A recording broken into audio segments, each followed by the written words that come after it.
ಕೃಷ್ಣ ಹೇಳ್ತಾನೆ, ಒಬ್ಬ ವ್ಯಕ್ತಿ ನಿನಗೆ ಕೆಟ್ಟದ್ದು ಬಯಸ್ತಾ ಇದ್ದಾನ, ನೀನು ಒಳ್ಳೇದು ಬಯಸು. ನಿಜ. ಎರಡನೇ ಸಲ ಬಯಸ್ತಾನ, ಒಳ್ಳೇದು ಬಯಸು. ಮೂರನೇ ಸಲ ಬಯಸ್ತಾನ, ಒಳ್ಳೇದು ಬಯಸು. ನೀನು ಯಾರಿಗೂ ಕೆಟ್ಟದ್ದು ಮಾಡ್ಬೇಡ. ಕಾಲ ಪ್ರತಿಯೊಂದಕ್ಕೂ ಉತ್ತರ ಕೊಡುತ್ತೆ. ಇದನ್ನ ನಂಬ್ತೀನಿ ಮೇಡಮ್ ನಾನು. ನಿಜ. ಕಾಲ ಇವತ್ತಲ್ಲ ನಾಳೆ ಬಂದೇ ಬರ್ತದೆ, ಉತ್ತರ ಕೊಟ್ಟೇ ಕೊಡ್ತದೆ. ಆ ಥರ ನಂಬ್ಕೊಂಡು ಜೀವನ ಮಾಡ್ತಾ ಇದ್ದೀನಿ. ಅವ್ರಿಗೊಂದು ಕಾಲ ಬರ್ತದೆ, ನನಗೊಂದು ಕಾಲ ಬರ್ತದೆ. ಗಡಿಯಾರ ನಿಂತ ಕಡೆ ನಿಲ್ಲಲ್ಲ, ಸುತ್ತಾ ಇರುತ್ತೆ. S S. ಓಕೆ ಸರ್, ಈಗ ನಿಮ್ಮ ಮಗಳು ಹೇಗಿದ್ದಾಳೆ, ನಿಮ್ಮ ಫ್ಯಾಮಿಲಿ ಹೇಗಿದೆ? ಮೇಡಮ್ ಫ್ಯಾಮಿಲಿ ತುಂಬ ಚೆನ್ನಾಗಿದೆ. ನಾನು ಬಂದ ಮೇಲೆ, ಹೊರಗಡೆ ಬಂದ ಮೇಲೆ ನಾನು 4-5 ದಿನ ನಾನು ಎಲ್ಲೂ ಕಾಣಿಸ್ಕೊಳ್ಳಿಲ್ಲ. ನಾನು ಬಿಸ್ನೆಸ್ ಕಡೆ ಕಾನ್ಸಂಟ್ರೇಟ್ ಮಾಡಿದೆ, ಆಗಿರೋ ಪ್ರಾಬ್ಲಮ್ನ ಸರಿ ಮಾಡಬೇಕು ಅಂತೇಳಿ. ಬಿಸ್ನೆಸ್ನ ಸರಿ ಮಾಡಿ ಬ್ಯಾಕ್ ಟು ಪೆವಿಲಿಯನ್ ಥರ ಮತ್ತೆ ವಾಪಸ್ ಬಿಸ್ನೆಸ್ಸಲ್ಲಿದ್ದೀನಿ. ನನ್ನ ಮಗಳು ತುಂಬ ಚೆನ್ನಾಗಿದ್ದಾಳೆ. ನಾಳೆ ಬರೋ ವಾರ 12ನೇ ತಾರೀಕಿಗೆ 1 ವರ್ಷ ಮುಗೀತದೆ ಅವಳಿಗೆ.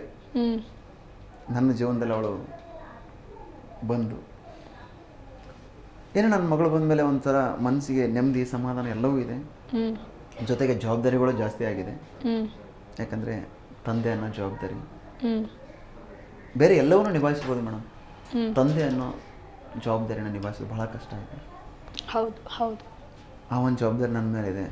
ಅವಳ ಬೆಳವಣಿಗೆ, ಅವಳ ಜೀವನ, ಅವಳು ಏನು ಮಾಡ್ತಾಳೆ ಮುಂದಿನ ದಿನಗಳಲ್ಲಿ, ಅವಳು ಏನು ಕಲಿಬೇಕು ಅಂತ ಎಲ್ಲವನ್ನು ಮಾಡಿಸಿ 4 ಜನಕ್ಕೆ ಒಳ್ಳೆಯದಾಗೋ ಥರ ಅವಳ ಕಡೆಯಿಂದ ಆದಂಥ ಕೆಲಸಗಳನ್ನ ಮಾಡಿಸ್ಬೇಕು ಅಂತ ಇದೆ.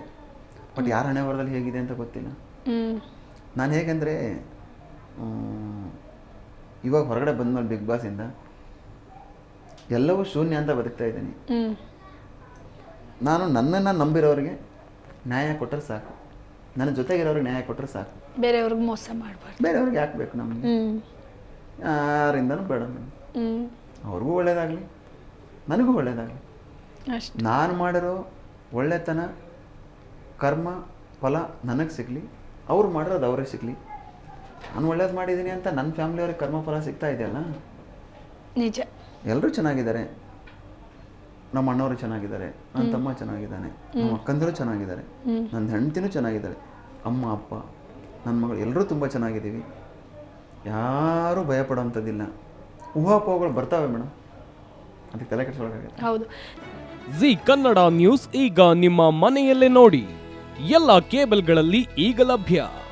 ಸನ್ Direct 292, Jio TV 1334, U digital 162, City Cable 51, GTPL 17, Abhishek cables 821, Rock Line telecommunication 51, Shri Basaveshwara number 60, Vinayaka digital number 53, in digital number 896ರಲ್ಲಿ.